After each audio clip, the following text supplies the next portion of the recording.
మనకి వాసనలోని కొన్ని జన్మల నుంచి తరుంకొస్తాయి. ఇది మనుష్యుని యొక్క జీవితాన్నే ఒక కొత్త మలుపు తిప్పగలిగినటువంటి విశేషం అండి భస్మధారణం అన్నది. కొన్ని కోట్ల జన్మల నుంచి వాసనలు తరుగుతాయి. అంటే మనస్సు అలవాటు పడిపోయింది ఒక సుఖానికి. మీరు చూడండి, మీరు కొంతమందిని అడగండి, ఏమంటే మీరు చేసేది తప్పని మీకు తెలియదా? తెలుసు. అది వ్యసనమని మీకు తెలియదా? తెలుసు. అలా చెయ్యడం చాలా హేయమైన విషయమో అని మీకు తెలియదా? తెలుసు. మరి మీరు ఎందుకు చేస్తారు అని అడిగారు అనుకోండి, అలా చెయ్యకుండా ఉండలేని బలహీనత అండి అంటాడు. దీన్నే శాస్త్రం ఏముందో తెలుసా అండి? వాసనాబలము అంది. నువ్వు దారి తప్పి ఈ గత జన్మల నుంచి ఒక తప్పు పనికి అలవాటు పడ్డావు. అది ఏం చేస్తోందంటే శరీరం వదిలిపెట్టేసిన మనస్సు అదే కాబట్టి జీవుణ్ణి పట్టుకుంది. ఈ వ్యసనం తరుగుతోంది నిన్ను. కాబట్టి అది ఏం చేస్తుందంటే ఎప్పుడూ నిన్ను పాడు చేసేద్దామనే చూస్తుంది. అందులో మనుష్య జన్మలో మరీ పాడు చేయాలని చూస్తుంది. ఈ పాడు చెయ్యాలి పాడు చెయ్యాలి పాడు చెయ్యాలని చూసేటటువంటి వ్యసనం ఏది ఉన్నదో, వాసన ఏదున్నదో, ఈ వాసనని అధిగమించాలి. అధిగమించడానికి మీకు ఈశ్వరుడు ఒక్క మనుష్య జన్మలో మాత్రమే బుద్ధి అన్నదాన్ని ఇచ్చాడు. ఇతర ప్రాణులకు ఆ బుద్ధి లేదు. బుద్ధి అనగా మీ వాసనా బలాన్ని గెలిచే ప్రయత్నం మీరు చేయుట, లేదా మీరు తెలిసో తెలియకో భస్మధారణ చేస్తున్నారు. చేస్తుంటే ఏమవుతుంది? అది శివచిహ్నము. శంకరుడు పెట్టుకున్నాడు కదండి భస్మ. శంకరుడు పెట్టుకున్నాడంటే మళ్ళీ మీరు ఏమండి ఇది శైవమా అని అనకండి. శివాని నేను అన్నప్పుడు అది పరబ్రహ్మము అని గుర్తుపెట్టుకోండి. ఎందుకని నేను అందుకే ముందు శ్లోకం చెప్పాను. ఏది శం అన్నప్పుడు నిత్య సుఖ ఆనంద సమస్త సుఖములనీయగలిగిన పరబ్రహ్మమో అది. ఇప్పుడు ఆ పరబ్రహ్మమునకు భేదము లేదు. అటువంటి పరబ్రహ్మము సాకారముగా కనబడితే విభూతి ధారణ చేసి కనపడుచున్నది. అనేకమంది దేవతా స్వరూపాలు విభూతి ధారణ చేస్తాయి. శాస్త్రము ప్రకారం చాలా మంది దేవతలు విభూతి ధారణ చేసి ఉన్నట్టుగా మీకు తెలుస్తుంది.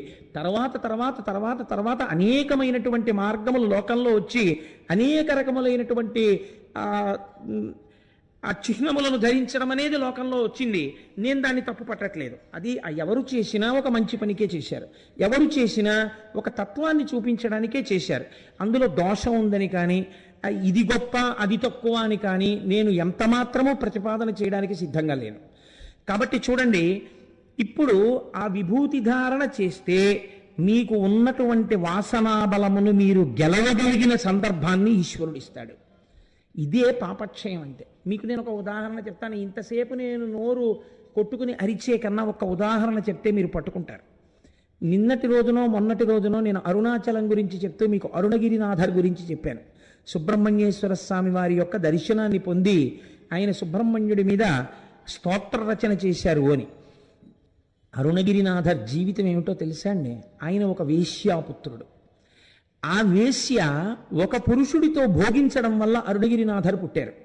అదే వేశ్య వేరొక పురుషుడితో భోగించడం వల్ల వేరొక స్త్రీ పుట్టింది.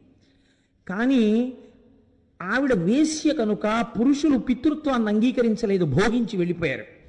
ఈవిడికి మాత్రం 2 పిల్లలు ఉండిపోయారు. కాబట్టి ఈవిడ 2 పిల్లలు ఈవిడ అమ్మ అని పిలిచేవారు, నాన్నలు వేరు. ఆ విషయం ఆ వేశ్యకి తెలుసు. ఈవిడ మరణిస్తోంది. వేశ్య మరణిస్తూ ఆడపిల్లని పిలిచి ఈ మగపిల్లవాడి చెయ్యి ఆ పిల్ల చేతిలో వేసి ఆవిడ ఒక మాట చెప్పింది. వీడు చిన్న పిల్లవాడు, వీడికి తెలియదు, నీ తండ్రి వీడి తండ్రి ఒకరు కాదు. నా శరీరము 2 పురుషుల చేత భోగింపబడింది. ఆ 2 పురుషుల యొక్క తేజ ఫలితంగా వీడు నీవు నా కడుపున పుట్టారు. కానీ ఒక తల్లి బిడ్డలు కనుక నీ తమ్ముడిగా చూసి వాడిని ఆదరించు, చిన్నపిల్లవాడు వాణ్ణి రక్షించు అని వాడి చెయ్యి ఈవిడి చేతిలో పెట్టి ఆవిడ కన్ను మూసింది. వేసి అయితే ఆవిడికి మాతృప్రేమ ఉండదేమిటండి? కన్ను మూస్తే అక్కగారు ఎంతో కష్టపడి వాడిని పైకి తీసుకొస్తూ ఆవిడ చాలా ఐశ్వర్యాన్ని కలిగి ఉన్నటువంటి తల్లి. ఆవిడ అంతకుముందు తల్లిగారి వలన సంక్రమించింది. ఈయన పుట్టుకతో అపారమైనటువంటి స్త్రీలోలుడు. కారణం ఏమిటి? తేజస్సు. ఈయన జీవుడికి ఆ వ్యసనం ఉంది. ఈయనకి స్త్రీభోగమే జీవితంగా గడుపుతున్నాడు. ఐశ్వర్యం అంతా అయిపోయింది. అయిపోయి నిర్ధనులైపోయారు ఇద్దరు. అయిపోయిన తర్వాత ఒకరోజు అక్కగారి దగ్గరికి వచ్చి, అక్క నువ్వు డబ్బు ఇస్తావా ఇవ్వవా, నేను స్త్రీ భోగము అనుభవించకుండా ఉండలేను, కాబట్టి నేను వేశ్యవాడకి వెళ్ళాలి, నాకు డబ్బు ఇయ్యి అని హఠం చేశాడు. ఇవ్వడానికి రూపాయి కూడా లేదు నాన్న, తినడానికి లేదు, నేను పస్తులు ఉంటున్నానని అక్క. నాకు అనవసరం, డబ్బు ఇస్తావా ఇవ్వవా అంది. ఇక్కడే కూర్చోంది అక్కగారు అని వీధి తలుపు వేసి లోపలికి వెళ్ళి ఆవిడ తన శరీరము మీద ఉన్నటువంటి వస్త్రములన్నింటినీ తీసేసి గదిలోకి వచ్చింది. వచ్చి, ఇవాళ నీకు ఒక రహస్యం చెప్తున్నాను, నీ తండ్రి నా తండ్రి ఒక్కరు కాదు, మన ఇద్దరం ఒక్క తల్లి కడుపున పుట్టాం. నేను నీకు డబ్బు ఇవ్వలేను, నా దగ్గర డబ్బు లేదు, కానీ ఈ శరీరము స్త్రీ శరీరము కదా, దీన్ని అనుభవించు అంది. ఈ మాటలు విన్నాడు అరుణగిరినాథర్. అక్కగారిని అలా చూశాడు అంతే. వెంటనే తలుపులు తీసి తను చేసినటువంటి పాపములు జ్ఞాపకానికి వచ్చి పసిపిల్లవాళ్ళ ఏడుస్తూ అరుణాచలం దేవాలయంలోకి వెళ్ళిపోయి, నా పాపమునకు నిష్కృతి లేదు, నేను చేసిన పాపానికి అని ఆ గోపురం ఎక్కి దాని మించి కిందకి దూకేశాడు చచ్చిపోతానని. ఆ మార్పు రాగానే సుబ్రహ్మణ్యుడు పట్టుకున్నాడు అంతే. ఆయన మహాకావ్య నిర్మాత అయిపోయాడు. ఇప్పటికీ కిలిగోపురంలో చిలకై పాడుతున్నాడు. ఇప్పుడు మీరు చెప్పండి, ఎంతలో వచ్చింది ఈ మార్పు? ఎన్ని జన్మల వాసనాబలమో ఒక్క సంఘటన మార్చింది. అందరి జీవితాల్లో అందరిలో వచ్చే మార్పులకి సంఘటనలు మీకు తెలియనవసరము లేదు.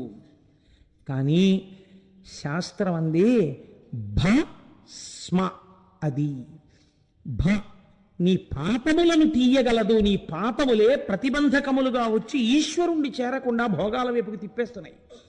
అధర్మబద్ధమైన భోగాల కోసం వెంపర్లాడుతున్నావు. అలా వెంపర్లాడకుండా చేయగలిగినది స్మ, భగవంతుణ్ణి నీ స్మరణలోకి తేగలిగినది. కాబట్టి దాని పేరు భస్మ. వేరొక మాట మాట్లాడలేదు. మీరు చూడండి, భస్మ ఎలా తయారవుతుంది? 2 రకములుగా తయారవుతుంది ఏంది శాస్త్రం. ఒకటి మహాప్రళయమునందు ఏర్పడేటటువంటి భస్మ. అప్పుడు ఆ భస్మ ధరించడానికి మీరు నేను ఉండం, ఎందుకంటే లోకాలన్నీ ప్రళయంలో మునిగిపోతాయి. రెండవది లౌకికమైనటువంటి భస్మ. ఈ లౌకికమైన భస్మ తయారు చేసేటప్పుడు ఇప్పుడంటే శుద్ధ ముక్క యొక్క గుండని ఇచ్చేస్తున్నారు. ఆ భావనతో అలంకారం చేసుకున్నా ఈశ్వరుడు కృప చేస్తాడేమో. కానీ యథార్థమునకు ఆవుల పేడ పట్టి జాగ్రత్తగా కాల్చి దాన్ని విభూతిగా తయారు చేస్తే అది ఎంత గట్టిగా ఎంత తేలిగ్గా ఉంటుందో తెలుసా అండి? మీరు చేత్తో పట్టుకుంటే ఒక పక్షి ఈక కన్నా తేలిగ్గా ఉంటుంది. ఇంత విభూతి ఉండ ఎక్కడ దొరుకుతుందో తెలుసా అండి? శ్రీశైలంలో అమ్ముతుంటారు. ఇప్పటికీ శ్రీశైల దేవస్థానం వాళ్ళు పలకల పలకల ఉండల కింద పోసి అమ్ముతారు. తేలిగ్గా ఉంటాయి. కానీ అవి మీరు బద్దలు కొడదామంటే మన బజార్లో దొరికే రూపాయన్నర పుచ్చుకుని ఇస్తూ ఉంటారు విభూతి ఉండలని. వాటిని ఇలా అంటే పగిలిపోతాయి. అలా పగలవు. ఆ విభూతి గమ్మత్తుగా ఉంటుంది. అంత తెల్లగా ఉండదు, కొద్దిగా తెలుపు నలుపులతో ఉంటుంది. అదిగో మా దొరగారు పెట్టుకున్న విభూతి పుండ్రాల్లా ఉంటుంది. అది ఈ విభూతి ఆవు పేడని కాల్చగా వచ్చిన విభూతి. ఈ ఆవు పేడనే ఎందుకు కాల్చాలి? మీరు ఒక్క విషయం గమనించండి. ప్రపంచమునందు మనుష్యుడు చాలా ఉత్తమమైన ప్రాణి. కానీ మనుష్యుడు విసర్జించినటువంటి మలం ప్రయత్నపూర్వకముగా దేనికి వాడబడదు. ఏవో కొన్ని జంతువులు తింటే తినవచ్చుగాక. అలాగే ఏ సృష్టిలో ఏ ప్రాణి యొక్క మలము కూడా సువాసనతో ఉండి ఉపయోగించడానికి అవకాశము కుదరదు. ఒక్క ఆవు పేడ మాత్రం సుగంధభూయిష్టమై సూక్ష్మక్రిములనన్నింటినీ సంహరించి మంగళప్రదముగా నేలను మార్చి భూతప్రేత పిశాచాదుల వంటివి అక్కడికొచ్చి కూర్చోలేని స్థితిని కల్పించి అక్కడ పూజ చేసుకోవడానికి యోగ్యతని సిద్ధింపచేయగలదు. ఒక్క ఆవు పేడకే శక్తి ఉంది. అందుకే పూర్వం పూజ చెయ్యాలి అంటే ఆవు పేడ అలికేవారు. అందుకే నేను అనుకుంటున్నాను, ఇందులో కొంతమంది సువాసినుల్ని ఎంచుకుని రేపు సుబ్రహ్మణ్యేశ్వర స్వామి వారి యొక్క ఆరాధన చేసేటప్పుడు ఆవు పేడ తెప్పించి ఆ వేదిక కట్టే ప్రాంగణం అంతా వాళ్ళతో అలికిస్తాం. ఎంచేతనంటే వాళ్ళ ఆ భాగ్యానికి నోచుకోవాలి కదా. ఆ పుణ్యం ఉత్తినే పోతుందా? కోట్ల జన్మలు కాపాడేస్తుంది. కాబట్టి ఆవు పేడతో పూర్వం అలకడానికి కారణం అదే. అటువంటి ఆవు పేడని కాల్చినప్పుడు వచ్చినటువంటి భస్మ ఏది ఉన్నదో ఆ భస్మ చాలా గొప్ప భస్మ. ఆ భస్మని మనం పెట్టుకుంటాం. అలాగే యజ్ఞగుండంలో యజ్ఞం పూర్ణాహుతి అయిపోయిన తర్వాత దర్భని కాల్చి తీస్తారు, దాన్ని కూడా ధరిస్తారు. కనుక చూడండి, ఇప్పుడు ఈ భస్మ పాపములను తీయగలదు. పాపములను తీయడం అంటే ఇదిగో వస్తున్నటువంటి వాసనా బలం చేత చేస్తున్న పాపాల్ని, ఆ వాసనా బలాన్ని పోగొడుతుంది. దాన్ని ధరిస్తే అది ఏ రకంగా మిమ్మల్ని రక్షిస్తుంది మీకు తెలియదు. ఎందుకు లలాటమునందు ధరిస్తారు మీరు? మొట్టమొదట సరే 32 స్థానముల యందు ధరించమని చెప్పింది శాస్త్రం. లలాటమునందు తప్పకుండా పెట్టుకుంటారు. లలాటమునందు ఎందుకు పెట్టుకోవాలి? నాభి మీద పెట్టుకుని వదలకూడదా? తొడల మీద పెట్టుకుని వదిలిపెట్టకూడదా? కాదు. లలాటమునందు ఎందుకు పెడతారంటే, మనం ఒక మాట చెప్తాం, హరిణాపి హరేణాపి బ్రహ్మణాపి సురైరపి లలాట లిఖితారేఖా పరిమాస్త్రం న శక్యతే. బ్రహ్మగారు నుదుటి మీద వ్రాసినటువంటి వ్రాత పోదు అని. కానీ పోగొట్టగలిగిన శక్తి దేనికిందో తెలుసా అండి? భస్మకు ఉన్నది. ఆ భస్మని ఇలా పెట్టుకుంటే త్రిపుండ్రములు అంటారు 3 గీతల్ని. ఈ పుండ్రం అన్న మాట ఎక్కడి నుంచి వచ్చింది అంటే, మనకి పూర్వకాలంలో అసలు ఈ మాట దక్షిణ భారతదేశంలో లేదు. పరమాచార్య స్వామి ఒకసారి చెప్పారు, భజన సంప్రదాయము, భగవంతుని యొక్క నామము అందరూ కలిసి గట్టిగా చెప్పడం అన్నది ఎక్కడో తెలుసా అండి? మహారాష్ట్రలో ఉన్నటువంటి పండరీపురంలో ఉంది. వాళ్ళు పుండరీకం అని పిలుస్తారు. భక్తులందరూ కలిసి ఒకే మాట అరిచారనుకోండి, నమ పార్వతీపతయే హర హర మహాదేవ శంభో శంకర అన్నారనుకోండి, అప్పుడు దాన్ని పుండరీకం అంటారు. అందరూ కలిసి ఒక నామం అరిచారు. అలాగే గోవింద గోవింద అన్నారనుకోండి, అదొక పుండరీకం. అలాగే ఏదో హరే రామి హరే రామి రేమి రామి హరే హరే అన్నారనుకోండి, అదొక పుండరీకం. ఇప్పుడు ఈ పుండరీకం అంటే ఏమిటంటే, అందరూ కలిసి చెప్పుట. అందరూ కలిసి చెప్తే అందరి ఆర్తికి ఈశ్వరుడు తొందరగా పలుకుతాడు. ఇలా ఎవరు భగవంతుణ్ణి లోపల ధరించినా, మీరు వైష్ణవుల్ని చూడండి, నామం అని పెట్టుకుంటారు వాళ్ళు. అది ఊర్ధ్వపుండ్రం అంటే ఇలా పైకి పెట్టుకుంటారు. దాన్ని నామం అనడానికి ప్రధాన కారణం ఏమిటి? వాళ్ళు పెట్టుకున్న మామూలుగా ఇలా పెట్టేసుకోరు, భగవంతుని యొక్క నామములను చెప్తూ పెట్టుకుంటారు. పెట్టుకోవడం చేత అది భగవంతుని యొక్క నామముల చేత పవిత్రమై మంచి భావనలు కలగాలన్న సద్బుద్ధితో వాళ్ళు పెట్టుకుంటారు. అది ఊర్ధ్వపుండ్రం. ఇది అడ్డంగా పెట్టుకున్నటువంటి విభూతి పుండ్రం. ఆ పుండరీకం పుండరీకం పుండరీకం కాలక్రమంలో ఏమైపోయిందంటే, దక్షిణ భారతదేశానికి వచ్చేటప్పటికీ పుండ్రం అయి కూర్చుని విభూతి పుండ్రం. ఇప్పుడు 3 రేఖలుగా పెట్టుకున్న దాన్ని విభూతి పుండ్రము అని పిలుస్తారు. అయితే మీరు చూడండి, ఈ విభూతికి ఒక మారు పేరు ఉన్నది. ఏమిటా పేరు? విశేషేణ భవతీతి విభూతి. మీకు విశేషముగా ఇయ్యగలిగినది. అలా ఇయ్యబడేదాన్ని మహదైశ్వర్యం అని పిలిచిన శాస్త్రం. విభూతికి మహదైశ్వర్యం, చాలా గొప్ప ఐశ్వర్యం అని పేరు. ఎందుకని అటువంటి పేరు వచ్చింది అంటే, ఈ సృష్టి అంతా ఇలా నామరూపాలుగా ఉంది. ఇప్పుడు ఈ కనపడుతున్నటువంటి ఇదేదో కడ్డీ పచ్చగా ఉన్నది, ఈ బట్ట తెల్లగా ఉన్నది, తివాచి ఎర్రగా ఉన్నది, నా పంచ తెలుపు ఎరుపులతో ఉన్నది. మీరు గమనించండి, 3 ఉంటాయి: నామము, రూపము, రంగు. 3 ఉన్నాయి కదండి ప్రతిదానికి. మీరు ఒక పేరు పెట్టి పిలిస్తే దానికి ఒక రూపం ఉంటుంది. చీమ అన్నాను అనుకోండి, పులి గుర్తు రాదు కదా. అబ్బో చీమ వస్తుందంటే లేచి పారిపోరు కదా. చీమ అంటే ఇంత చిన్నది వస్తూ ఉంటుంది, గుర్తుపడతారు. చీమ, నేను పేరు చెప్పగానే, నామం చెప్పగానే రూపం గుర్తొస్తుంది. నల్ల చీమ ఎర్ర చీమ అంటారు, ఎర్ర చీమే అమ్మో కుడుతుంది రోయ్ అంటారు. కాబట్టి ఇప్పుడు ప్రతి పదార్థమునందు నామ, రూప, రంగు 3 ఉన్నాయి. ప్రధానంగా ఈ కంటిని ఆకర్షించేవి. మీరు మనస్సుతో పిలవగానే మీరు చూడండి, ఈ 3 ఎందులో పడినా పోయే అవకాశం ఉందా? నీటిలో పడిపోయింది ఒకటి, పాసిపోవచ్చు, కానీ దాని అస్తిత్వము పోకపోవచ్చు. అగ్నిలో పడిపోయింది ఒక కర్ర, పడిపోతే కర్ర రూపంలో కాలిపోతుంది. ముందు కాలిపోయిన తర్వాత కర్రకున్న గోధుమ రంగు పోయి నల్లగా అయిపోతుంది. ఇప్పుడు అది ఇంకా కాలిపోయింది అనుకోండి, ఏమైపోతుంది? తెల్లటి భస్మ అయిపోతుంది. ఇప్పుడు నామం ఉందా? కర్ర లేదు. రూపం ఉందా? కర్ర రూపం లేదు. కర్రకున్న రంగు ఉందా? లేదు. అందులో చీమ పడిపోయింది. నామ, రూప, రంగు ఏమయ్యాయి? తెలుపులోకి వెళ్ళిపోయాయి. 3 ఒక మనిషి పడిపోయాడు అగ్నిగుండంలో, ఏమైపోయాడు అంతే, ఈ 3 పోయే, భస్మే అయిపోయింది. ఏది పడిపోతున్నా ఆఖరికి ఏమైపోతుంది, అదే అయిపోతుంది, భస్మ అయిపోతుంది. భస్మం తీసుకెళ్ళి మీరు ఇంకొక అగ్నిహోత్రంలో పారేశారు, ఏమవుతుంది, అంతే భస్మగానే ఉంటుంది. అంటే ఏది చిట్ట చివర మిగిలిపోతున్న సత్య వస్తువో ఆ సత్యమే భస్మ. ఇప్పుడు భస్మ ధారణమును చేశాడు, సత్యము గోచరిస్తుంది. ఇది లలాటమునందు ధరించడానికి కారణం. ఏది సత్య వస్తువో సత్యం శివం సుందరం, ఆ సత్యము శివము, ఆ శివము సుందరము, అది పరమాత్మ. బుద్ధి దాని వైపుకి వెడుతుంది. ఇప్పటి వరకు లౌకికంగా ఉన్నది అటువైపుకి వెడుతుంది. వెడితే లోపల దాన్ని పట్టుకోవడానికి ఉపాసన ప్రారంభమవుతుంది. కాబట్టి ఇప్పుడు దేని కొరకు అంటే ఇది భస్మ అగ్ని చేత తప్తమైనది. మీరు రెండో విషయాన్ని ఆలోచించండి.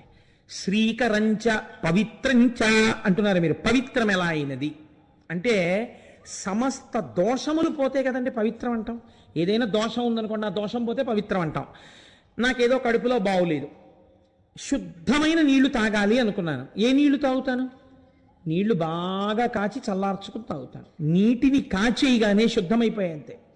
అగ్ని సంపర్కం తగిలితే అది శుద్ధమైపోయింది. బంగారమును తీసుకెళ్లి అగ్నిలో వేశారు, శుద్ధమైపోయింది.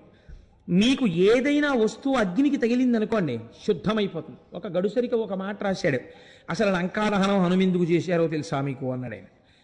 ఆయన ఆరాధ్య దైవమైన రామచంద్రమూర్తి వస్తున్నారు కనుక ఇంతమంది పాపులు తిరిగిన లంక ఆయన కాలు పెట్టడానికి యోగ్యంగా ముందు అగ్నితో ఒకసారి తప్పం చేసి శుద్ధి చేశాడు ఆయన అన్నారు. కాబట్టి అగ్ని శుద్ధి కార్యము, అగ్ని చేత శుద్ధి జరుగుతుంది.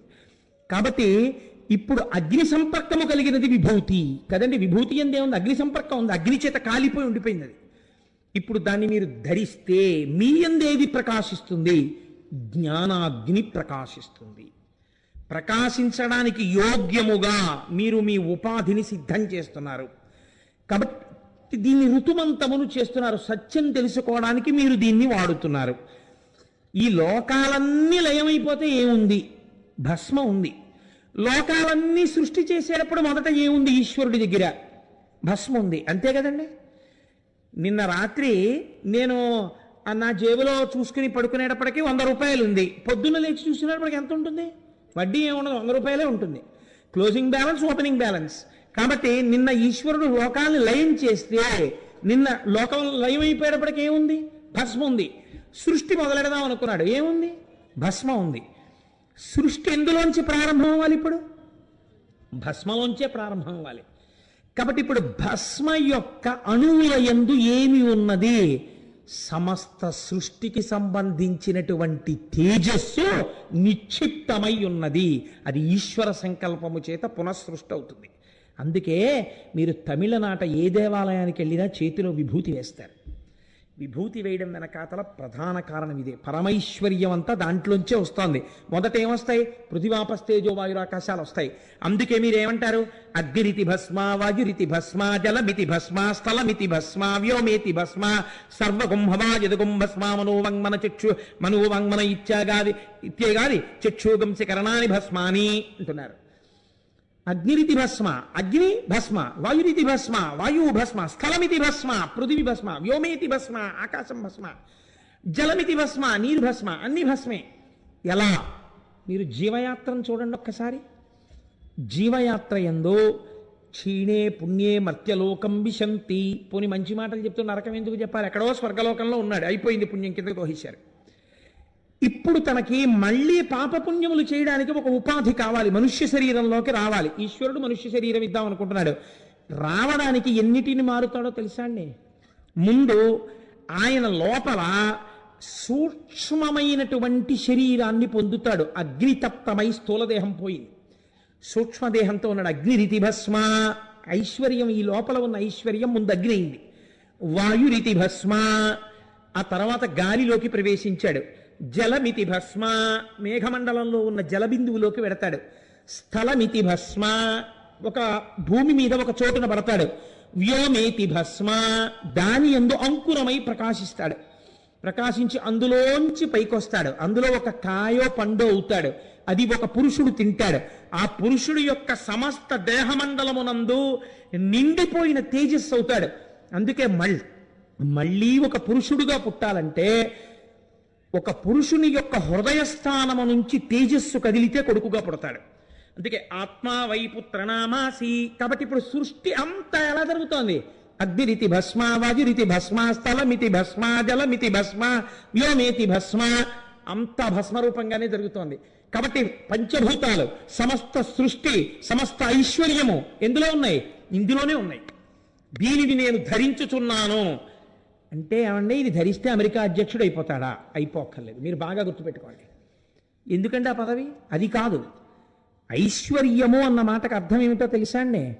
అనుభవైక వేద్యము కాకుండా బ్యాంకులో ₹1,00,00,000 ఉన్నాయి, అది మీకు భయహేతువు. ఎప్పుడెవడికి తెలిసి ఏం చేస్తాడో అని భయం. ఇంట్లో ₹1,000 కట్టలో 3 ఉన్నాయి, భయం కాదు. ఆయనకి ఏమీ ఉండక్కర్లేదు. ఆయన అవసరం వచ్చింది, తీర్థయాత్రకు 10,000 కట్టాలి. ఆయన వెళ్ళి అమ్మవారి దగ్గర కూర్చుని కనకధారా స్తోత్రం చేశాడు. కనకధారా స్తోత్రం చేసి అమ్మా నాకు కృప చెయ్యి అన్నాడు. లక్ష్మీదేవి అనుగ్రహం కలిగింది. ఏదో రూపంలో ఆయనకు ఆ 10,000 సమకూరుతుంది. ఆయన యాత్ర కట్టుకున్నాడు. ఇప్పుడు మీకు ఎప్పుడు కావాలనుకుంటే అప్పుడు మీకు కావలసినంత మీ ప్రమేయం లేకుండా అమరిపోతుంటుంది. అందుకే చూడండి, మన వాళ్ళు మాట అంటారు, పుట్టగాని చేతిని చూసి పెద్ద చెయ్యున్నవాడు అనుకోండి, అరిచెయ్యి చాలా పెద్దది ఉంటే వీడున్న చోట అన్నవస్త్రాలకి లోటు ఉండదంటారు. అంటే ఇంకింతకన్నా మీకు ఏం కావాలండి? అన్నానికి లోట్లేదు, తనకి లోట్లేదు, తన వాళ్ళకి లోట్లేదు, వస్త్రానికి లోట్లేదు, ఉండడానికి ఇల్లు ఉంటుంది. కాబట్టి ఇంకా మీకు ఏమిటి కావాలి? మీకేం కావాలో ఎప్పుడేం కావాలో అది ఈశ్వరుడు ఇస్తుంటాడు. ఎందుకు ఇస్తుంటాడు? ఆ భక్తి ఏర్పడుతోంది కాబట్టి, దానికి కారణమైన భస్మ ధరించి ఉన్నాడు కనుక. కాబట్టి విశేషేణ భవతీతి ఇది విభూతి. ఇలా ఇచ్చే ఐశ్వర్యం ఎన్ని రకాలుగా ఉంటుంది అని అడిగారు శాస్త్రంలో. అడిగితే శాస్త్రం అంది ఎన్నని నీకు చెప్పం? అనిమ, మహిమ, గరిమ, లఘిమ, ప్రాప్తి, ప్రాకామ్య, ఈశిత్వ, వశిత్వ, ఈ అష్టసిద్ధులు భస్మధారణ వల్ల వస్తున్నాయి. చాలా నీకని అడిగింది. ఈ అష్టసిద్ధులు వస్తే మీరు భస్మధారణ దాని కొరకా చేస్తారు. ఇది మీరు చాలా జాగ్రత్తగా పట్టుకోవాలి. ఒక ఆయన తెల్లవారుజామున మంచి పువ్వులు, మల్లెపూలు, జాజి పూలు అన్ని పాదులకు కోసుకుని మడిబట్ట కట్టుకుని పూజకి ఎడదామని పువ్వులన్నీ పూలబుట్టలో వేసుకుని పట్టుకున్నాడు. ఇంకా వెడదామని మంచి సువాసనలు వస్తున్నాయి పూలబుట్టలోంచి. ఎంత బాగుందో అని ఇలా వాసన చూడకూడదు కనుక దాన్ని టేబుల్ మీద పెట్టి తన కుర్చీలో కూర్చున్నాడు దగ్గరగా. వాసన చూస్తున్నాడా అంటే మళ్ళీ ఇలా పువ్వు ముక్కు దగ్గర ఎట్టుకుంటే తప్పు. పువ్వులోంచి వాసన వస్తోంది, తను పీలుస్తున్నాడు. చాలా బాగుంది వాసన అని అలా కూర్చున్నాడు. 9 అయింది, పూజ భ్రష్టమైంది. ఈ పువ్వులు దేనికి కోసావు? పూజకు కోసావు. నువ్వేం చేస్తున్నావు? వాటి వాసన కోసం ఆగిపోయావు. ఇప్పుడు ఈ వాసన ప్రధాన ప్రయోజనమా? పువ్వులు ఈశ్వర పూజకి వినియోగించడం ప్రధాన ప్రయోజనమా? ఈశ్వర పూజ ప్రధాన ప్రయోజనం. దాన్ని మరిచిపోయి అనుషంగిక ప్రయోజనం పట్టుకున్నవాడు ఎటువంటి వాడో, సిద్ధులు పట్టుకుని భగవంతుడిని వదులుకుంటున్నవాడు అంత అప్రయోజకుడు. కాబట్టి పెద్దల దగ్గర సిద్ధులున్నా ప్రదర్శించవచ్చా? శాస్త్రం నిషేధించింది, ప్రదర్శించరాదు. ఎప్పుడో ఎంతో అవసరమైతే తప్ప సిద్ధులను ఉపయోగించరు. కనుక పరమైశ్వర్యం నీకు విభూతి రూపంలో వస్తూనే ఉంది. మహాభస్మ మహాదేవో మహామాయావభాసక. దాన్ని ఎవరు పెట్టుకుంటున్నారో భస్మని, వారికి ఈశ్వరానుగ్రహము చేత మాయ విడిపోతున్నది. మాయ అంటే ఏమిటండి? 2 కనపడుతుండడం. ఇందాక చెప్పాను కదా, కంటితో చూడడం, ఈ వేలుతో ఇలా చెప్తుండడం, లోపల 2 ఉన్నాయి అనుకుంటూ ఉండడం. జ్ఞానంలోకి వెళ్ళాడు అనుకోండి, 2 ఏమిట్రా, ఉన్నదంతా ఒకటే, అందులో పంచభూతాలు, ఇందులో పంచభూతాలు. శంకరాచార్యులు వారికి అంతటి వారికి వచ్చిందండి ఈ పరీక్ష. కాశీపట్టణంలో గంగలో స్నానం చేసి వెడుతుంటే ఎవరో ఒక మహానుభావుడు కుక్కలు పెట్టుకుని వచ్చేస్తున్నాడు, సురాపానం చేసి కళ్ళుకుంట పట్టుకుని. శిష్యులు అన్నారు, పక్కకి తప్పుకో, వచ్చి నిన్ను చూడకూడదు, గురువుగారు వస్తున్నారు, శంకరాచార్యులు వారు అన్నారు. ఆయన అన్నాడు శంకరాచార్యులు వారిని చూసి, నన్ను తప్పుకోమంటావా, నాలో ఆత్మని తప్పుకోమంటావా అన్నారు. శంకరాచార్యులు వారు కాబట్టి గుర్తుపట్టి ప్రణిపాతం చేసి బ్రహ్మాండమైనటువంటి స్తోత్రం చేశారు మనీషా పంచకమని. కాబట్టి ఈ జ్ఞానము రావాలి. అంతటా ఉన్నది ఒక్క వస్తువే, ఒక్క వస్తువే, ఒక్క వస్తువే అన్నది బాగా రూఢము కావాలి. కామక్రోధములు గెలవబడాలి అంటే దానికి ప్రథమ సోపానము మీరు తప్పక భస్మధారణ చేయుటయే. భస్మమును ధరించుట చేత మీకు అటువంటి అనుగ్రహము ఈశ్వరుడి చేత కలుగుతుంది. అయితే మీకు నేను ఒక విచిత్రమైనటువంటి విషయాన్ని ప్రతిపాదన చేస్తాను. దీన్ని పట్టుకునేటప్పుడు మీరు కొంచెం జాగ్రత్తగా పట్టుకునే ప్రయత్నం చేయండి. ఒక వ్యక్తి లలాటమునందు విభూతి పెట్టుకుని, కంఠమునందు విభూతి పెట్టుకుని, ఇంత బొట్టు పెట్టుకుని, ఈ చేతుల మీద అక్కడ విభూతి పెట్టుకుని ఉన్నాడు. మీరు వెంటనే ఏమంటారు ఆయన్ని చూడగానే? ఓ తెల్లవారకట్ట మీరు లేచేటప్పటికీ ఒక ముసాలాయన అన్ని విభూతి రేఖలు పెట్టుకుని వచ్చి గుమ్మం ముందు నించుని, అమ్మా కోటేశ్వరా రే ఫ్లాట్లో ఉంటారమ్మా ఇక్కడ అని అడిగారు. అడిగితే వాడు అక్కడక్కడ ఉంటాడండి అంటారా? మీ వెంటనే మీ మనస్సులో ఆయన్ని చూడగానే ఏ భావన వస్తుంది? ఏమొస్తుందండి? అయ్యో బాబోయ్, అచ్చు పరమశివుల్లో ఉన్నాడండి. పొద్దున్నే చూసేటప్పటికి తెల్లగా మనిషి, ఆ విభూతి రేఖలు, ఆ శంకరుడు జ్ఞాపకానికి వచ్చాడండి ఆయన్ని చూడగానే అంటాం కదండి. విభూతి ధారణ చూసేటప్పటికి శంకరుడు జ్ఞాపకానికి వస్తాడు మనకి. మీకు ఒక మనిషిని చూడగానే ఈశ్వర చిహ్నము చేత ఈశ్వరాంశ ప్రకాశిస్తోంది కదా. మీరు బాగా ఒక విషయాన్ని గుర్తుపెట్టుకోండి. ఇది మీరు పట్టుకోగలిగితే మీరు జీవితంలో ఒక ధన్యతని పొందుతున్నట్టు. అన్నిటికన్నా చాలా ప్రధానమేది జీవితంలో? శాంతము చాలా అవసరం. మీరు అందుకే వైదిక ధర్మమునందు మీరు ఏ పూజ చెయ్యండి ఏమంటారంటే ఓం శాంతి శాంతి శాంతి అంటారు. ఆ శాంతిని కోరుకుంటారు. ఇది ఎక్కడి నుంచి ఎక్కడి వరకు?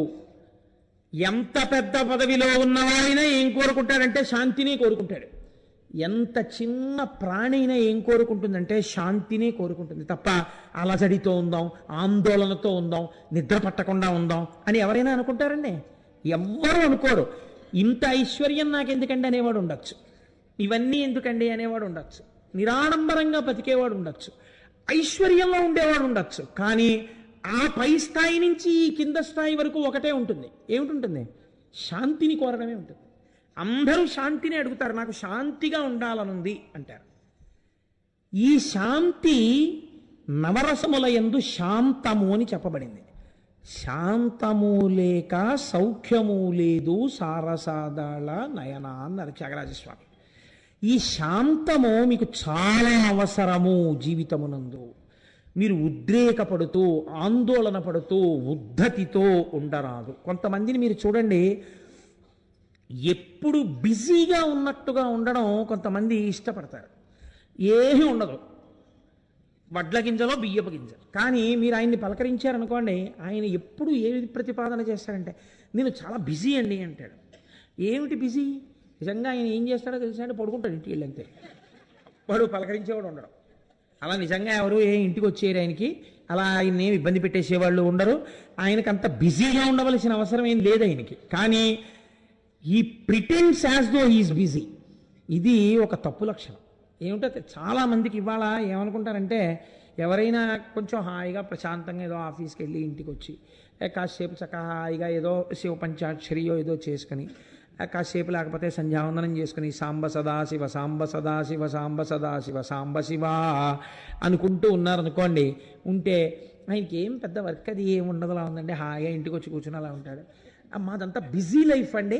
అసలు అంత ఖాళీ ఎక్కడ ఉంటుందంటే మాకు ఏమిటి వీడి బుర్రకాయ బిజీ. వీధిలో కుక్క తిరుగుతూ ఉంటుంది, వీడు తిరుగుతుంటాడు అంతే, అలా తిరుగుతుంటాడు అంతే. దానికి ఏం ప్రయోజకత్వం ఏమి ఉండదు.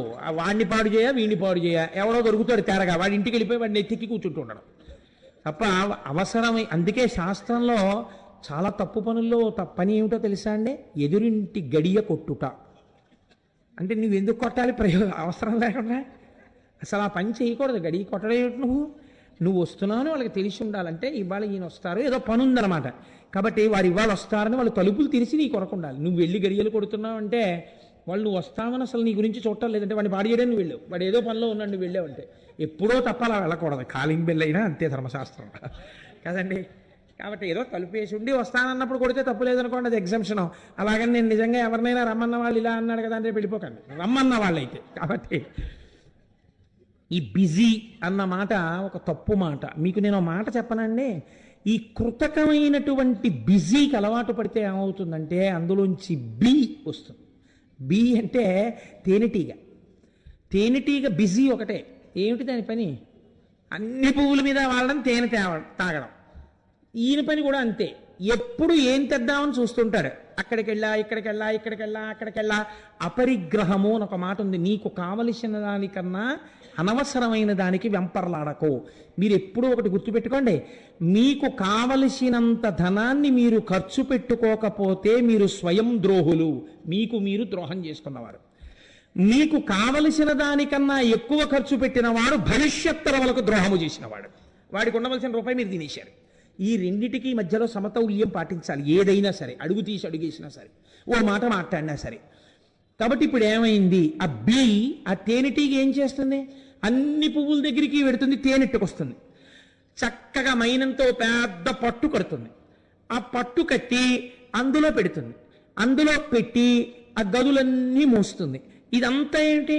ఓ తిరుగుతుండడం, అక్కర్లేని పని చేస్తున్నాం. తేనె పట్టు తేనెటీగా ఉన్నాయనుకోండి, 4 పువ్వులు కోసుకుందామని పెడదామనుకున్న వాడికి కూడా భయమే. దీనివల్ల ఇది మీద పడుతుందో కరుస్తుందో ఏమిటో అని. ఆ తేనెటీగ యొక్క లక్షణం ఎలా ఉంటుందంటే, పురాణ ప్రవచనములకు సెల్ ఫోన్ జేబులో పెట్టుకొచ్చి అస్తమానం మోగుతున్నా కట్టాలన్న ఇంగిత జ్ఞానం లేని వాళ్ళే ఉంటుంది. కాబట్టి అది ఎందుకు? అది ఇంకోని పాడు చేయడానికి పనికొస్తుంది. తేనెటీగ కూడా అందుకే పనికొస్తుంది. ఈ పట్టుకెళ్ళిన తేనెంతా ఏం చేసింది? పట్టులో పెట్టింది. పట్టంతా మూసింది. ఈ బిజీ అంతా దేనికి పనికొచ్చింది? కింద ఎవడో వచ్చి పొగట్టాడు, ఇవన్నీ పారిపోయాయి. వాడు ఆ పట్టు పిండుకుని తేనె తాగేశాడు తప్ప, తాను తెచ్చి దాచినటువంటి మైనపు గదులలో ఉన్న తేనెని తాను తాగలేని తేనెటీగ యొక్క జీవితం ఎటువంటిదో, సమయమును ఈశ్వరార్చనకు ఉపయోగించాలన్న ఇంగితమును మరచి కేవలం అర్థము కోసమే ప్రవర్తించిన వాడి జీవితము కూడా అంతే. అర్థము కావచ్చు, కామము కావచ్చు, ధర్మబద్ధము కావాలి, రెండు. కాకపోతే వాడు పాడైపోతాడు. కాబట్టి ఇప్పుడు మీకు ఏది కావాలన్నిటికన్నా ప్రధానం శాంతము. ముందసలు మీరు ఏ పని చేస్తున్నా మీరు చక్కగా శాంతంగా కూర్చోవడానికి మీరు అలవాటు చేసుకోవాలి. అందుకే బ్రాహ్మీ ముహూర్తాన్ని పూజ ఎంచుకుంది. ఇంకొక పనికి కుదరదు. ఆ టైంని బార్ చేసి పెట్టేసింది అంతే. మీరు చక్కగా పుస్తకం చదువుకోవాలి. నా చిన్నతనంలో, ఇప్పుడు అనడానికి నాకు సాహసం చాలదు, మా చిన్నతనంలో రాత్రి 9 దాటిన తర్వాత చదివితే ఒప్పుకునేవారు కాదు. అలా చదవడానికి వీలు లేదని పడుకోబెట్టేసేవారు. 3 అలారం కొట్టేటప్పటికి చక్కగా రాత్రి 7 అయ్యేటప్పటికో 6 అయ్యేటప్పటికో అన్నం పెట్టేసేవారు. 3 అయ్యేటప్పటికి అరిగిపోయేది. చక్కగా లేచి కూర్చుని మలయమారుతం వీస్తూ ఉంటుందిరా, చాపేసు కూర్చుని కుర్చీల్లో కూర్చుని చదవకండి. రేపొద్దున్న నువ్వు పెద్దవాడి అయిన తర్వాత కాసేపు బాసం పెట్టేసుకుని కూర్చోవాలంటే కాళ్ళు వంగవు, వెన్నుపాన్ నిలబడదు, శరీరాన్ని వహించే శక్తి శరీరానికి ఉండదు. చాపేసుకుని కావలసిన పుస్తకాలు ఏవి చదువుతావో ముందే ఎంచుకుని తెచ్చి పక్కన పెట్టుకుని ఒక పుస్తకం తర్వాత ఒక పుస్తకం చదువుకుని అన్ని పుస్తకాలు మళ్ళీ తీసి గూట్లో పెట్టుకుని చాప చుట్టి ఒక మూల పెట్టి నీ పని మీద వెళ్ళిపో. అలాగే ఉండాలంతే. చాప వదిలేయడం, పుస్తకాలు వదిలేయడం కుదరదనేవారు. బహుశా చిన్నతనంలో అలా కూర్చోబెట్టారు కాబట్టి ఇవాళ ఒక 2 గంటల ప్రసంగం చెయ్యాలంటే ఈ శరీరం ఇలా కూర్చుంటోంది. లేకపోతే ఇది కూర్చుంటుందా? ఇది కూడా కుర్చీలకు అలవాటు పడిపోయి ఉంటే కూర్చోలే, కుర్చీ వేయండి మాట్లాడతానన్నాను. కాబట్టి శాంతము, మనస్సు ఉద్రేకము చెందనటువంటి స్థితి కావాలి. ఈ మనస్సు ఉద్రేకము చెందకుండా ఉండేటటువంటి స్థితి అయినటువంటి శాంతమును పొందాలంటే మీకు దేని మీదకి వెళ్ళిపోవాలో తెలుసా అండి? మీ కష్టాన్ని, మీ సుఖాన్ని చూసేవాడొకడు ఉన్నాడు అన్న నమ్మకం మీకు ఉండాలి కదండి.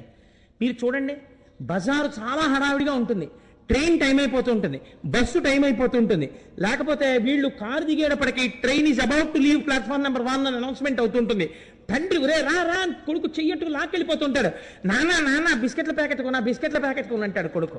ఎందుకంటాడు? వాడికి ఏం బెంగలేదు, ఆ ట్రైన్ ఎక్కించడం వాళ్ళ నాన్న పూచి. అయితే నువ్వు కొడుకుని ఏడని వదిలేసి వెళ్తాడు తండ్రి. చచ్చినట్టు ఎత్తుకుని పట్టుకెళ్ళాలి వీడిని హఠం చేస్తేను. అందుకని ఒక యోగక్షేమాలు చూసేవాడు ఉన్నాడనుకోండి, వీడు ఎంత హాయిగానైనా కూర్చుంటాడు. పసితనం అదే. ఇక్కడ భస్మధారణ చేస్తే ఏమవుతుందో తెలుసా అండి? రోజు భస్మ పెట్టుకోవడం అలవాటైపోతే ఇక్కడ నా స్వామి శంకరుడు ఉన్నాడు, సృష్టికర్త, స్థితికర్త, ప్రళయకర్త, నాకు కావలసినదేదో నిర్ణయించి నన్ను అనుగ్రహించడానికి ఈశ్వరుడు ఉన్నాడు, ఇక్కడ పెట్టుకున్నారు. నన్ను మాయ కమ్మకుండా, నేను అడిగినవన్నీ ఇవ్వకపోతే మళ్ళీ శంకరుణ్ణి తిట్టకుండా, అమ్మవారు రే నీకు అవసరమైంది ఇవ్వడం ఆయనకు వచ్చురా అని చెప్పడానికి బొట్టు రూపంలో ఆజ్ఞాచక్రం మీద ఆవిడుంది.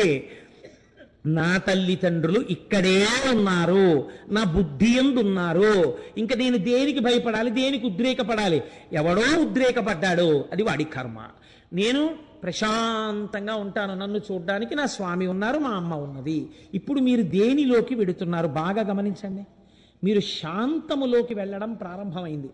భస్మతో పాటుగా భావనానుసంధానము జరిగితే మీకు పరమ శాంతమైనటువంటి రూపము ఏర్పడుతుంది.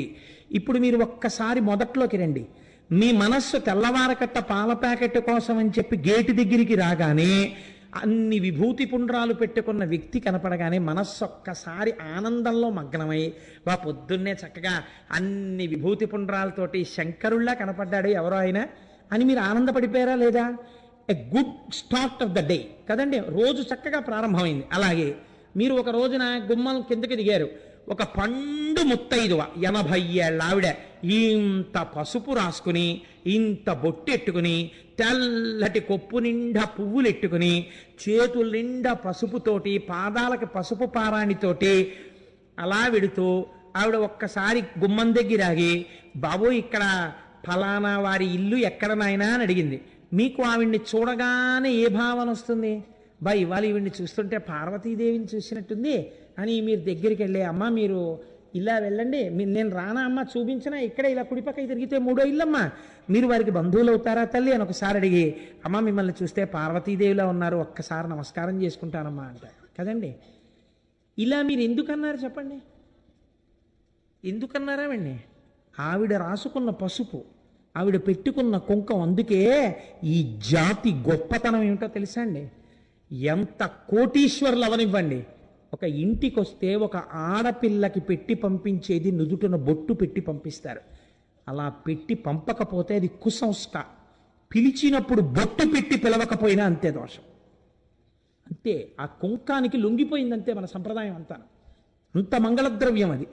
కాబట్టి ఇప్పుడు చూడండి, ఒక ఆయన అలా విభూతి పుండ్రములను పెట్టుకుని ఉంటే మీకు ఆయనలో ఎవరు కనబడ్డాడు? శంకరుడు కనబడ్డాడు. ఒక ఆవిడ పసుపు రాసుకుంటే ఎవరు కనబడ్డారు? పార్వతీదేవి కనపడింది. ఇప్పుడు మీరు ఆ భావనతో ఉన్నంతసేపు మీ మనస్సు ఏమైంది?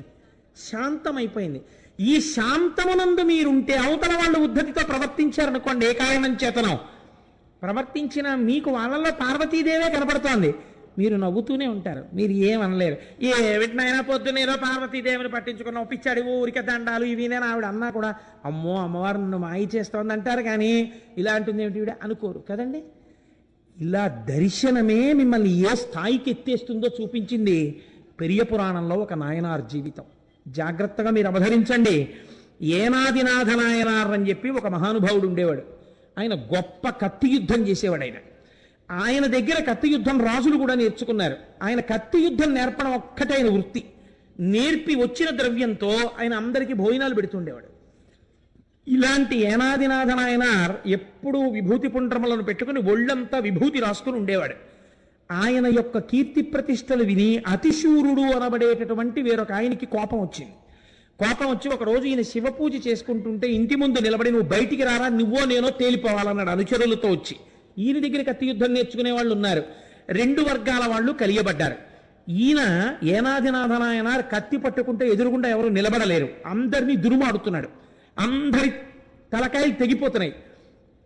చూశాడు అతిశూరుడన్న ఆయన, ఈయన్ని ఎలా ఆపాలి అనుకున్నాడు. గబగబ గబగబా వెళ్ళి అక్కడ విభూతి ఉండోటుంది, ఆ విభూతి ఉండ మీద చెయ్యేసి లలాటమునందు, కంఠమునందు, చేతుల మీద, కడుపు మీద, గుండెల మీద, వీప్ మీద, కాళ్ళ మీద, పాదాల మీద విభూతి రాసేసుకొని వచ్చి కత్తి పట్టుకుని నించున్నాడు. ఈయన చూశాడు. చూడగానే ఈయనకి అవతల వారిలో పరమశివుడు కనబడ్డాడు. కనబడగానే యుద్ధమునందు కత్తి డాలు పడైకూడదు కాబట్టి డాలు పట్టుకున్నాడు. కానీ తన కత్తితో అవతల వాళ్ళని చెనకలేకపోతున్నాడు. కారణం శివుడు కనపడుతున్నాడు. ఆయన ఈయన్ని చంపడానికి ఆ విభూతి పెట్టుకున్నాడు. పెట్టుకుని ఇప్పుడు ఆయన కత్తి తీసి డాలు అడ్డు పెట్టుకోలేనప్పుడల్లా యానాది నాయనార్ని కత్తితో ప్రహారం చేస్తున్నాడు. చెయ్యి తెగిపోతోంది, కాళ్ళు తెగిపోతున్నాయి, తొడలు తెగిపోతున్నాయి, పొట్ట తెగిపోతోంది, నెత్తురు వరదలై ప్రవహిస్తోంది. ఒక్క ప్రహారం ఈయన చేయట్లేదు. ఇది శంకరుడు చూస్తున్నాడు. ఎందుకు కొట్టట్లేదు అవతలవాణ్ణి? నన్ను చూస్తున్నాడు విభూతి పెట్టుకున్న కారణం చేత. నన్ను చూస్తూ అవతలవాణ్ణి కొట్టకపోయినా అవతలవాడు ఈయన్ని కొడుతున్నా సహిస్తున్నాడు కాబట్టి ఒక్కొక్క ప్రహారమును సహించినప్పుడల్లా 1,000,000 జన్మల పాపపుణ్యాల్ని తెప్పేశాడు కర్మబంధాలని. ఆఖరణ ఈయన గుండెల్లో కత్తిని పొడిచాడు. ఈయనకి ఏ విధమైన బాధ లేకుండా శంకరుడు ఆ జ్యోతిని తనలో కలిపేసుకున్నాడు. కేవలం విభూతి పెట్టుకున్న వ్యక్తితో కత్తి యుద్ధం చెయ్యకుండా తాను మరణించిన కారణానికి యానాదినాథ నాయనార్ శివుడిలో ఐక్యమైపోయాడు. ఇది మీరు మామూలుగా చదివారనుకోండి, ఈ నాయనార్ చరిత్ర ఏమిటండి ఇలా ఉందనిపిస్తుంది. మీరు భస్మ మాహాత్మ్యమును సరిగ్గా అర్థం చేసుకుని చదివారనుకోండి, మీకు అర్థమవుతుంది. అందుకే తమిళనాట ఇప్పటికీ ఒక సంప్రదాయం ఉంది. ఆడపిల్లకి పెళ్లి చేసి పంపిస్తూ ఉంటే ఆ పిల్లకి ఒడిగంటు అని పెడతారు. పంపించేటప్పుడు ఉత్తినే పంపరు, అందులో కాస్త విభూతి వేసి పంపిస్తారు. అది మహదైశ్వర్యం. అత్తవారింటిలో ఉండవలసిన ఐశ్వర్యం, ఆరోగ్యం, సంతానం, వంశాభివృద్ధి, అత్తమామల సేవ, ఇవన్నీ కూడా ఈ విభూతి రూపమునందు ప్రసరించుగాక అని విభూతి వేసి పంపిస్తారు. తమిళనాట మీరు చూడండి, చాలామంది స్త్రీలు చక్కగా 3 రేఖలుగా విభూతి పెట్టుకుని కనిపిస్తారు. ఇలా ఒంటి విభూతి పెట్టుకోవడం అన్నది మీకు తమిళనాట చాలా తక్కువగా కనపడుతుంది. కాబట్టి అంత గొప్పదైనటువంటి విభూతి సమస్త కాలముల యందు ధరించాలని చెప్పడానికే శివానంద లహరిలో శంకరాచార్యుల వారు ఒక శ్లోకం చేశారు.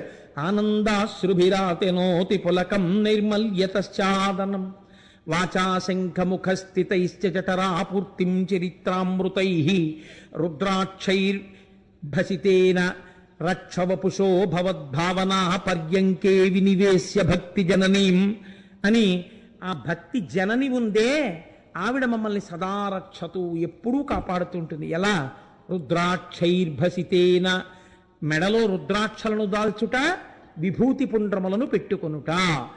సశాస్త్రీయముగా భస్మయందు ఈశ్వర విభూతిని చూస్తూ మంత్రముతో కొన్నాళ్ళు శరీరమునకు పెట్టుకోగా ఏమైపోతుందో తెలుసా అండి?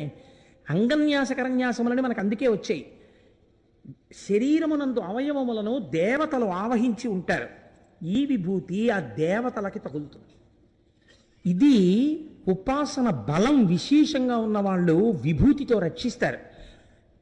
చావలి సుబ్రహ్మణ్య శాస్త్రి గారని ఒక మహానుభావుడు కోమాలో ఉన్నారు 10 రోజులు.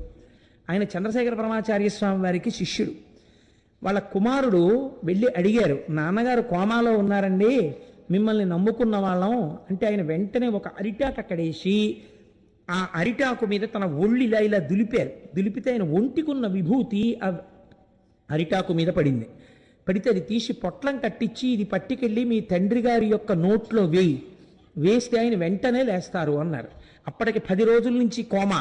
డాక్టర్స్ అన్నారు ఎట్టి పరిస్థితులలోనూ ఆయన బతకడు అని చెప్పేశారు. ఈయన పట్టుకెళ్ళి మాకు పరమాచార్య స్వామి వారి మీద ఉన్న నమ్మకం అండి అని ఆ విభూతి కొద్దిగా నీళ్లల్లో కలిపి 3 చుక్కలు అలా నోట్లో వేశారు. ఆయనకి కంఠం దాకా వెళ్ళగానే గుటకేసి ఠంగుని లేచి కూర్చున్నాడు. ఏమిట్రా ఇదంతా, ఇవన్నీ ఏమిటి హాస్పిటల్ అని. ఇది యథార్థంగా జరిగిన సంఘటన. ఒక్కొక్క మహాపురుషుడు విభూతి ధారణం అలా చెయ్యగలిగితే అదే ఔషధమై కూర్చుంటుంది. కాబట్టి భస్మ అన్నది శాస్త్రమునందు సామాన్యమైంది కాదు. మీకు ఇంకొక విషయం చెప్తున్నాను. శివలింగమునకు అభిషేకము ప్రారంభం చేసే ముందు పొడి విభూతిని కానీ చల్లితే పంచబ్రహ్మ మంత్రములను ఉన్నాయి. సద్యో జాతం ప్రపద్యామి సద్యో జాతాయ వై నమో నమః భవే భవేనాతి భవే భవస్వమాన్ భవోద్భవాయ నమః ఓం వామదేవాయ నమో జ్యేష్ఠాయ నమః శ్రేష్ఠాయ నమః కాలాయ నమః అని పంచబ్రహ్మ మంత్రాలు చదువుతుంటారు. వాటితో శివలింగం మీద పొడి విభూతి వేస్తే ఏ చెట్టు నుంచి కూడా పువ్వులు అన్నిటినీ కోయరాదు. కొన్ని పువ్వులు చెట్టుకు వదలాలి. అలా వదలకపోతే ఉత్తర జన్మలలో తనకి అలాంటి అదృష్టం లేని స్థితి వస్తుంది. ఏ చెట్టు నుంచి ఎన్ని పువ్వులు కొయ్యాలో అన్ని పువ్వులను ఈ బ్రహ్మాండములో ఉన్న సమస్త వృక్షముల యొక్క పూలను కోసి తెచ్చి ఈశ్వరార్చన చేసినటువంటి ఫలితము పొడి భస్మతో అభిషేకమును ప్రారంభించినటువంటి వాడి ఖాతాలో వేసేస్తారు. భస్మకున్న గొప్పతనం అది కాదు. విభూతిని నీటిలో కలిపి ఆ విభూతితో నమ సోమాయ చ రుద్రాయ చ నమస్తామ్రాయ చ అరుణాయ చ నమ శంగాయ చ వసుపతయే చ నమ ఉగ్రాయ చ భీమాయ చ నమో అగ్రే వధాయ చ దూరే వధాయ చ నమో హంత్రే చ హనీయసే చ నమో వృక్షేభ్య అంటూ అభిషేకం చేస్తే తెల్లటి విభూతిదార శివలింగం మించి కింద పడగానే ఈయన పాపములన్నీ హరిస్తాయి. శివలింగము మించి జారినటువంటి ఆ విభూతిని కానీ ఇలా పెట్టుకుంటే అపారమైనటువంటి తేజస్సు ఉద్భవిస్తుంది. ఎందుకని? తేజస్సు అన్యముఖంగా ఖర్చయిపోవడం తగ్గింది కాబట్టి, భోగముల యందు విరక్తుడయ్యాడు కాబట్టి తేజస్సు ప్రకాశించి ఈశ్వరాభిముఖుడవుతాడు. అందుకే మనకి తప్పకుండా ధరించవలసిన దాని యందు భస్మని శాస్త్రం నిర్దేశం చేసింది. మీరు చూడండి, సృష్టికి లయకి మధ్యలో ఉన్నదే స్థితి. ఆ స్థితి యందు ఉన్నది కూడా భస్మయే. ఒక శరీరం తిరుగుతున్నప్పుడు చాలా గొప్పగా ఉంటుంది. ఈ అబ్బో ఎంతటి వారో అంటారు. కానీ అసలు దాని యొక్క సత్యస్వరూపం ఏమి? దోషుడు బూడిద, అంతే కదండి. దాని సత్యం అంతే. దోషుడు బూడిద ఒక ఆకారాన్ని పొంది నడుస్తోంది. దాని సత్యస్వరూపం చిట్ట చివర అది దోషుడు బూడిదిగా మారుతోంది. కాబట్టి మన వాళ్ళు జీవితంలో కోరుకున్నది ఏమిటంటే ఈ శరీరమునందున్నటువంటి పృథివీ గంగలో కలిసిపోవాలని కోరుకున్నారు, జ్ఞానగంగలో. అది నేను బతికుండగా జరగదేమోనని ఆ తరువాత ఉన్నటువంటి వారసులైనా కనీసం ఆ చితాభస్మాన్ని తీసుకెళ్లి త్రివేణీ సంగమంలోనూ గంగలోనూ కలిపేస్తుంటారు.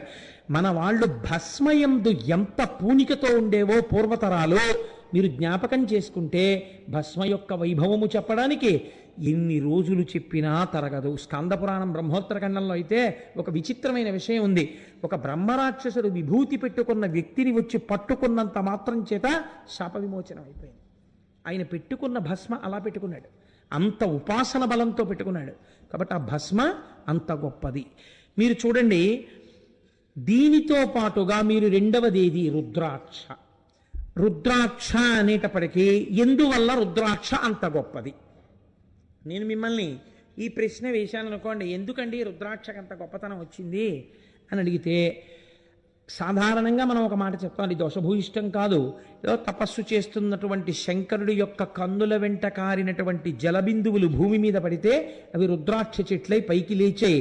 అందుచేత అవి ఈశ్వరుడి యొక్క తపోశక్తితో కూడిన కంటినీటి బిందువులు లోంచి ఉద్భవించినవి కాబట్టి అవి చాలా తేజస్ సంపర్కములై ఉంటాయి అని మన పెద్దలు నమ్ముతారు. ఇవి మీరు పశుపతినాథ్ లింగ దర్శనం చెయ్యడానికి నేపాల్ కాఠ్మండు వెడితే అక్కడ పశుపతినాథ్ దేవాలయంలో ఉంది రుద్రాక్ష చెట్టు. ఆ రుద్రాక్షలు అక్కడ చాలా విస్తారంగా దొరుకుతాయి. అవి ఏకముఖి నుంచి దశముఖి వరకు ఉంటాయి. అందులో 6 ముఖములు ఉన్నటువంటి రుద్రాక్ష కేవలముగా సుబ్రహ్మణ్య స్వరూపమే అని నమ్ముతారు పెద్దలు. అటువంటి ఏమండి మీకు ఎవరిదండి ఆ సెల్ ఫోను? ఎవరిది ఆ సెల్ ఫోన్? మీరు సెల్ ఫోన్ మీది అని చెప్పుకోవడానికి సిగ్గుపడవలసినంత రీతిలో ఫోన్ మోగేటట్టు కూర్చోవడం, మీరంతకన్నా సిగ్గుపడవలసిన అవసరం జీవితంలో ఇంకేముంటుంది? ఆ సెల్ ఫోన్ మోగకపోతే మీకు అంత కష్టం అనుకుంటే అది మోగేటట్టు కూర్చోవడం ఎందుకు? Why can't you get lost? ఇక్కడి నుంచి మీరు ఎందుకు వెళ్ళిపోకూడదు? ఇంకొకరి తపస్సుని భగ్నం చేసే అధికారం మీకు ఎక్కడుంది? దీనివల్ల మీరు అనుభవించబోయేటటువంటి పాప ఫలితం అనుభవంలోకి వచ్చాక ఏడుస్తారు. అటువంటి పనులు చేయకండి. కాబట్టి రుద్రాక్ష నేపాల్ మొదలైనటువంటి ప్రాంతాల్లో ఈశ్వరుడు యొక్క తపస్సు వలన ఏర్పడినటువంటి కంటినీటి బిందువులలోంచి ఉద్భవించిన వృక్షమునకు కాసినవి. రుద్రాక్ష యొక్క గొప్పతనం ఏమిటో తెలుసా అండి? మీకు సృష్టిలో మధ్యలో తొర్ర ఉన్నటువంటి గింజ రుద్రాక్ష ఒక్కటే. రుద్రాక్ష ఒక్కటే మీరు గుచ్చవచ్చు. అనగా ఇవి కలిపి ఒక మాల కింద పడుతుంది రుద్రాక్ష.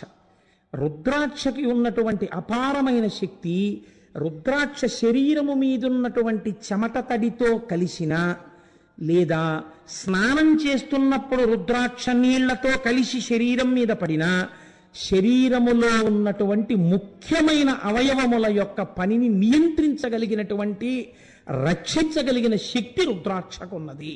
అందుకే రుద్రాక్షమాలలో పగడాన్ని ముత్యాన్ని కలిపి వేసుకుంటారు. రాత్రి నిద్రపోతున్నప్పుడు రుద్రాక్షమాల ధారణ ఉండదు, తీసి భగవంతుడి పాదముల మీద పెట్టి మళ్ళీ తర్వాత పొద్దున్నే వేసుకుంటారు. కనుక రుద్రాక్షని చూసి మనం నేర్చుకోవలసినది అది. అందుకే రుద్రాక్ష గొప్పతనం ఏమిటో తెలుసా అండి? ప్రపంచమునందు చిదంబర క్షేత్రాన్ని ఏమంటారంటే అది సాక్షాత్తుగా భగవంతుని యొక్క పరమేశ్వరుని యొక్క హృదయమే అని పిలుస్తారు. భగవంతుని యొక్క హృదయము చిదంబరమైతే ఈశ్వరుడు ఇక్కడ వచ్చి కూర్చోవడానికి వీలైన రీతిలో మీ శరీరమునందు సాత్వికమైన భావనలు కలిగేటట్టుగా లోపల కన్న ఉండి ఇట్నించటు దారం వెళ్ళిపోయేటట్టుగా ఉన్నటువంటి ఏకైక గింజాంత పవిత్రమైనది రుద్రాక్ష. ఇలా మీరు కూడా ఒక్కటి తెలుసుకోవాలి. రుద్రాక్ష వేసుకోవడము అంటే అర్థం ఏమిటో తెలుసా అండి? నేను కూడా నా భావముల చేత, నా కర్మల చేత, నా శరీరములో జరుగుతున్న సమస్త వ్యాపారములను మాలగా గుచ్చి ఈశ్వరుడి మెడ యందు వేయుచున్నాను. ఈ భావన ఏర్పడింది అనుకోండి, ఏది చేసినా యజ్జత్ కర్మ కరోమి తత్తదఖిలం శంభో తవారాధనం, అన్ని ఈశ్వరుని యొక్క సేవలై కూర్చుంటాయి. అటువంటి భావన కలగడానికి రుద్రాక్షమాల ధారణ చేస్తారు. మూడవది మారేడు దళము. మీరు చూడండి, ఉమానాథుడైతే మారేడు దళం, అదే మహానుభావుడు శ్రీ మహావిష్ణువైతే తులసి దళం. అంతే తేడా, రెండు దళాలే. మారేడు దళం ఏర్పడమే చిత్రంగా ఏర్పడింది. శ్రీ సూక్తం చదివినప్పుడు మనం ఈ మంత్రాన్ని చెప్తుంటాం. ఆదిత్య వర్ణే తపసోధి జాతో వనస్పతస్తవ వృక్షోదబిల్వ తస్య ఫలాని తపసా నుదంతు మాయాంతరాయాశ్చ బాహ్యా అలక్ష్మీ అని. లక్ష్మీదేవి ఒకనాడు తపస్సు చేద్దాం అనుకున్నప్పుడు ఆవిడ కుడి చేతిలో సృష్టింపబడినటువంటి చెట్టు మారేడు చెట్టు. అందుకే ఆ చెట్టుకి పండినటువంటి కాయ పేరే శ్రీఫలము. మారేడు చెట్టు యొక్క గొప్పతనం ఏమిటో తెలుసా అండి? సృష్టిలో పువ్వు పువ్వుయకుండా కాయ కాస్తుంది. పువ్వు ఉండదు మారేడు చెట్టుకి. మారేడు పూలు మీరు ఎప్పుడైనా చూసారా? మారేడు పూలు ఉండవు. మారేడు తిన్నగా కాయ కాసేస్తుంది. ఆ మారేడు కాయలో ఉన్నటువంటి గుజ్జుని చాలా అందంగా తీసేసేవారు పూర్వం. చిన్న కన్నం పెట్టి తీసేసి దాన్ని ఎండబెట్టి అందులో విభూతి వేసి ఆ విభూతిని చేతిలో వేసుకుని పెట్టుకునేవారు. పెట్టుకుంటే మీరు నమ్మరు, నా చిన్నతనంలో మా ఇంట్లో పెద్దవాళ్ళందరూ పెట్టుకునేవారు. నాకు 9th క్లాస్ 10th క్లాస్కి వచ్చే వరకు కూడా ఆ మారేడు డబ్బా తెలుసు. సుగంధిం పుష్టివర్ధనం అన్నట్టే ఉంటుంది. నిజంగా మారేడు ఆయుర్వేదమునందు ప్రధానముగా ఉపయోగపడుతుంది. ఈ మారేడు దళముగా ఉంటుంది, మూడుగా ఉంటుంది. అందుకే త్రిదళం త్రిగుణాకారం అని పిలుస్తాం. త్రియాయుషం త్రిజన్మ పాప సంహారం ఏకబిల్వం శివార్పణం. దళములు దళములుగా ఉన్న వాటినే కోసి పూజ చేస్తారు. మీరు చూడండి, దళము 3 ఆకులుగా ఉంటుంది. అరుణాచలంలో అయితే ఆది అన్నామలైలో బహుబిల్వ దళం ఉంది. అది 3 3 3 కింద 9 కూడా ఉంటాయి. ఈ బిల్వదళాన్ని చేత్తో పట్టుకుని, చిత్రం ఏమిటంటే పుష్పాన్ని పూజ చేసేటప్పుడు ఒక మర్యాద పాటిస్తారు. తొడిమెతో పూజ చేయవద్దు అని శాస్త్రం. తొడిమె లేకుండా పూజ చెయ్యాలి అని. కానీ మారేడు దళాన్ని పూజ చేసేటప్పుడు మీరు ఆ ఉన్నటువంటి కాడ తీసేశారనుకోండి, వెంటనే 3 ఆకులు విడిపోతాయి. అలా విడిపోకూడదు. కాబట్టి ఆ ఉన్నటువంటి ఈయననే పట్టుకుని మీరు శివలింగం మీద వేస్తారు. మనకి ప్రపంచంలో లక్ష్మీ స్థానాలు 5 ఉన్నాయి అని చెప్పారు శాస్త్రంలో. ఒకటి స్త్రీ యొక్క పాపట ప్రారంభ స్థానము. పాపట ఎక్కడ ప్రారంభం అవుతుందో పాపిడి తీయడం అక్కడ. దాన్ని మన వాళ్ళు పాపికొండలు అంటుంటారు. వాటి పేరు పాపికొండలు కాదు, వాటి పేరు పాపట కొండలు. అక్కడ నదీ ప్రవాహాన్ని పాపట విడదీసినట్టుగా కొండలు విడదీసాయి కాబట్టి వాటి పేర్లు పాపట కొండలు. అది కాలానుక్రమంలో ఏమైపోయిందంటే ఏదో పాపికొండలు అని వచ్చింది. వాటి కర్మవు పాపికొండలు కావు. స్త్రీ యొక్క కేశపాశమును విడతీసినప్పుడు ఏర్పడినటువంటి పాపట ప్రారంభ స్థానమునందు సింధూరము చేత అలంకృతము కావాలి. సింధూరము కానీ కుంకం కానీ అలంకృతము కావాలి. అలా అలంకృతమైతే ఆవిడ దీర్ఘ మాంగళ్యాన్ని పొందుతుంది, సౌమాంగళ్యాన్ని, 5వ తనాన్ని పొందుతుంది అని శాస్త్రం. పాపట ప్రారంభమునందు సింధూరము కాని కుంకుమ కాని లేకుండా స్త్రీ పాపట ఉండరాదు, అది దర్శనీయము కాదు అని. అది ఒక ఐశ్వర్య స్థానం. భర్త ఐశ్వర్యం అక్కడ ఉంటుంది అని పెద్దల నిర్ణయం. రెండవది ఆవు యొక్క వెనక తట్టు, ఆవు యొక్క పృష్ఠభాగమునందు లక్ష్మీదేవి ఉంటుంది. మూడవది పద్మము, నాలుగవది ఏనుగు యొక్క కుంభస్థలము, ఐదవది మారేడు దళము. ఈ 5 లక్ష్మీ స్థానాలు గుర్తొస్తాయా అనుకున్నాను మొదలు పెడుతూ. ఈశ్వరానుగ్రహం గుర్తొచ్చాయి. ఎప్పుడో చెప్పినవండి అన్నీ. అంతకని నేను పుస్తకాలు వేసుకుని ప్రిపేర్ అవునా?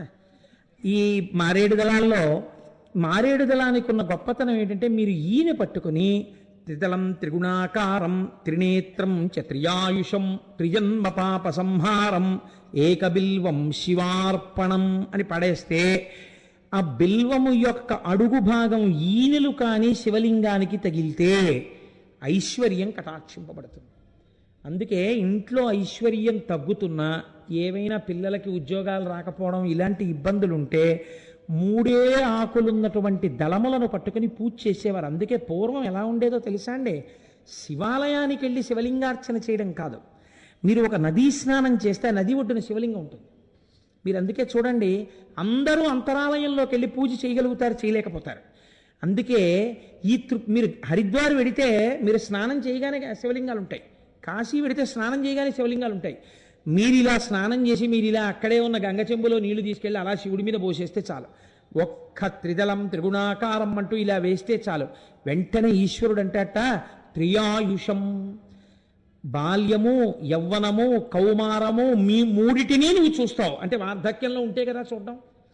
కాబట్టి ఆయుర్దాయము పూర్తిగా ఉంటుంది. 2, 3 గుణములకు అతీతుడవుతాడు.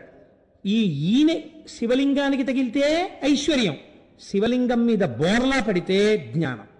జ్ఞానం అంటే ఏమిటండి?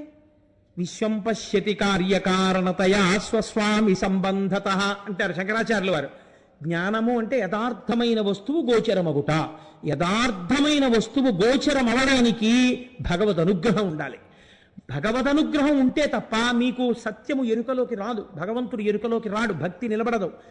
భక్తి నిలబడడానికి కూడా భక్తే కారణం. కాబట్టి ఇప్పుడు ఆ జ్ఞాన ప్రసరణము కలగడానికి మారేడు దళం శివలింగం మీద బోర్లా పడితే జ్ఞానసిద్ధి కలుగుతుంది. ఇంత శక్తి కలిగినది కాబట్టే దానికి శ్రీ సూక్తంలో చెప్తాం, అలక్ష్మీర్మేనస్య తాం త్వాం రుణే. అమ్మా, అలక్ష్మిని దరిద్రమును పోగొట్టదవుగాక. త్రిగుణం, సత్వము రజస్సు తమస్సు, సత్వము రజస్సు తమస్సు, కాసేపు శాంతం, కాసేపు కోరిక, కాసేపు నిద్ర, ఈ 3. లేకపోతే జాగృత స్వప్న సుషుప్తి, లేచి ఇంద్రియాలతో పనిచేయడం, లేకపోతే నిద్రపోతూ ఉండడం, స్వప్నాలు కంటూ ఉండడం, లేకపోతే సుషుప్తి గాఢ నిద్రలో ఉండడం, ఈ 3. మనిషికి ఉండేవి 3 అవస్థలు, 3 గుణాలు. 4వ దానిలోకి వెళ్ళడు. 4వది తురీయము. తురీయమే జ్ఞానావస్థ. ఆ తురీయములోకి వెళ్ళగలిగిన స్థితి దేని వల్ల వస్తుంది? శివలింగాన్ని మారేడు దళాలతో పూజ చేసినటువంటి వారికి వస్తుంది. మీకు ఒక ఆశ్చర్యకరమైన విషయం చెప్పనండి. ఒక్కొక్క ఇంట్లో మహాపండితుడు ఉంటాడు. ఈ మహాపండితుడు ఉండడానికి కారణం ఏమిటో తెలుసా అండి? మీ నాన్నగారు మీలాగే చాలా పండితులా అండి అని అడిగామనుకోండి, లేరండి మా నాన్నగారు అంత పండితులేం కాదు, మా నాన్నగారు అలా ఏదో పెద్ద పెద్ద గ్రంథ రచన చేయడం కానీ, లేకపోతే ఏదో ఉపన్యాసాలు చెప్పడం కానీ, లేకపోతే ఇంత కీర్తి ప్రతిష్టలు కానీ వారేమి సంపాదించలేదు, వెంపర్లాడలేదు. మీ తాతగారు లేదు, ముత్తాతగారు లేదు. మరి ఎలా వచ్చింది మీ వంశంలో? మీకు ఎలా వచ్చిందండి ఇంత గొప్ప పాండిత్యం? ఎన్ని పుస్తకాలు రాశారండి, ఎన్ని అద్భుతమైన పుస్తకాలండి, ఎక్కడదండి మీకు ఇంత పాండితీ ప్రకర్ష అని అడిగితే ఒక మాట చెప్తారు, ఏమీ తెలియదు కానండి, మా నాన్నగారు ప్రతిరోజు ఇంట్లో బిల్వవృక్షం ఉండేది, బిల్వదళాలు కోసి రోజు 3 బిల్వదళాలతో మా నాన్నగారు పూజ చేశారండి అంటారు. అంటే 7 తరాల్లో ఎక్కడో అటువంటి వాడు ప్రకాశించి ఆ పైనున్న వాళ్ళందరూ మోక్షానికి వెళ్ళిపోతారు. అలాంటి వాడు పుట్టవచ్చు. మీకు ఇంకొక రహస్యం చెప్పనండి. పరాశర సంహితలో హనుమకి సంబంధించింది ఇప్పుడు వేదిక మీద చెప్పను, కానీ ఎప్పుడైనా జీవితంలో తప్పకుండా చెయ్యవలసిన పని ఒకటి ఉంది. ఇంట్లో మారేడు చెట్టు ఉండి మారేడు చెట్టుకి ప్రదక్షిణం చేస్తే 33 కోట్ల దేవతలకి ప్రదక్షిణం చేసేసినట్టే. మారేడు చెట్టు ఇంట్లో ఉంటే ఆ మారేడు చెట్టు కింద కూర్చుని ఎవరైనా జపం చేసినా పూజ చేసినా అపారమైన సిద్ధి కలుగుతుంది. కాదు, మీకు ఇంకొక రహస్యం చెప్పనా? యోగ్యుడైన వ్యక్తి దొరికినప్పుడు ఆ మారేడు చెట్టు కింద చక్కగా శుభ్రం చేసి ఆవు పేడతో అలికి పీట వేసి ఆయన్ని అక్కడ కూర్చోపెట్టి ఒక అరిటాకు వేసి ఆయనకి భోజనం పెడితే ఆయనకి మీరు పరిశేచనం చెయ్యడానికి ఔపోసన వడ్డిస్తే, అన్నం పెట్టడం అంటే భూతతృప్తి కాదు, ఔపోసన వడ్డించాలి. లేదా ఒక సామాన్యుడికి అన్నం పెట్టిన యోగ్యుడైన వ్యక్తి దొరికితే శాస్త్రం అంది, అలా మారేడు చెట్టు కింద ఎవరైనా భోజనం పెడితే వాళ్ళకి 1,000,000 మందిని తీసుకొచ్చి ఏకకాలమునందు వంట చేసి అన్నం పెట్టినటువంటి ఫలితం మారేడు చెట్టు కింద అన్నం పెడితే ఇస్తామండి. శాస్త్రం అండి లఘువులు నేర్పిందండి. మారేడు చెట్టు అంత గొప్పది. మారేడు మించొస్తున్నటువంటి గాలి చాలు. అసలు ఆ పేరే చూడండి, మారేడు. తెలుగులో రాజు ప్రకృతి, రేడు వికృతి. మా రాజు అంటే పరిపాలకుడు, ఆ చెట్టు పరిపాలకురాలు, మీకు అన్నిటినీ ఇచ్చేయగలడు. ఆ చెట్టు రూపంలో ఈశ్వరుడు ఉన్నాడు. అందుకే అది పువ్వు పుయ్యవలసిన అవసరం లేదు. ద్రవస్థితిని పొందకుండా వాయుస్థితిని పొందిన కర్పూరంలా పువ్వు పుయ్యకుండా కాయ కాస్తుంది మారేడు. అంత గొప్ప చెట్టు మారేడు చెట్టు. అందుకే పెద్దలు అన్నారు, నీకు ఏది చేతనైనా చేత కాకపోయినా నీ జీవితాన్ని పండించుకోవడానికి వాసనా బలాల్ని నువ్వు ఆపుకోలేకపోతే, ప్రయత్నపూర్వకంగా పాపం చెయ్యడాన్ని నీ అంత నువ్వు నిగ్రహించుకోలేకపోతే, నీ మనస్సు ఈశ్వరాభిముఖం కావడానికి నీకు 3 చెప్తాం, ఇవి మాత్రం మర్చిపోకో. తప్పకుండా భస్మధారణ చెయ్యి. 2, భస్మయందు ఒక ప్రత్యేకత ఉందండి. మాకు చిన్నతనంలో సభాముఖంగా మళ్ళీ చెప్పడమా వ్యక్తిగత విషయాలు అని అనుమానం వస్తుంది. 104 డిగ్రీల టెంపరేచర్ కూడా దాటిపోయి 105, 106 థర్మామీటర్లో వెళ్ళిపోయింది. ఒకనకొకప్పుడు మా చిన్నతనంలో ఏకకాలమనందు నాకు మా అక్కకి కూడా అసలు ఒళ్ళే తెలీదు, ఎర్రగా పేలిపోయినట్టు అయిపోయింది ఒళ్ళంతా. ఆ రోజుల్లో ఇంకా డాక్టర్లు కూడా ఇంత చిన్న పిల్లలు 106 థర్మామీటర్లో ఎప్పుడూ కనపడకూడదమ్మా, 106 వచ్చేసిందంటే వాళ్ళు ఉండడం కొంచెం కష్టం అని చెప్తే, ఎంత నమ్మకమో నిజంగా పెద్దవాళ్ళకి. నాకు ఇప్పటికీ చెవుల్లో వినపడుతుంటుంది. మా అమ్మగారు ఆ రోజుల్లో చేసినటువంటి ప్రయత్నం. ఆవిడ, శివుడు ఉండగా నా ఇంట అమంగళం జరగదు, నా బిడ్డలు వెళ్ళిపోరు అనుకుని ఆవిడ మమ్మల్ని ఇంటికి తీసుకొచ్చి మంచం మీద పడుకోబెట్టి, ఆవిడ అదే పనిగా 11 మాటలు పూనికతో పక్కన గ్లాసు నీళ్లు పెట్టుకుని, చంద్రశేఖర చంద్రశేఖర చంద్రశేఖర పాహిమాం అంటూ చంద్రశేఖరాష్టకం చదవడం, విభూతి నీళ్లలో వేయడం. 11 మాటలు చంద్రశేఖరాష్టకం చేసి నీళ్లలో వేసి కలిపి ఆ నీళ్ళు ఆవిడ మా చేత తాగించి, రాత్రల్లా రక్షిస్తే వాడు రక్షించాలి, లేకపోతే లోకంలో రక్షకులు ఎవరున్నారు అని ఆవిడ మా దగ్గర కూర్చుని, అసలు ఆ వేడి మేమే భరించలేకపోయాం. నాకు అప్పుడు 8th క్లాస్ ఏదో చదువుతున్నాను, ఇంకా స్ఫురణలో ఉంది. ఆవిడ చంద్రశేఖరాష్టకం జరిగితే తెల్లవారేటప్పటికీ ఒళ్ళంతా చందనం రాసినట్టుగా హాయిగా జ్వరం తగ్గిపోయి లేచి కూర్చున్నాం. ఈశ్వరానుగ్రహం కాదండి బ్రతుకు. ఈశ్వరుడిచ్చిన బ్రతుకుని ఈశ్వరుడు గురించి 4 మాటలు చెప్పడానికి వినియోగించకపోతే నే కృతఘ్నుడమైపోతానని ఉపన్యాసాలు చెప్తాను. కాబట్టి ఉన్నదా లేదా భస్మక శక్తి? ఉన్నది. కాబట్టి మన వాళ్ళు కనీసం ఈ 3 ధరించడం నువ్వు నేర్చుకో. ఇవి బాహ్య చిహ్నములు కాదు, ఆడంబరములు కాదు, నిన్ను ఉద్ధరించగలిగినవి.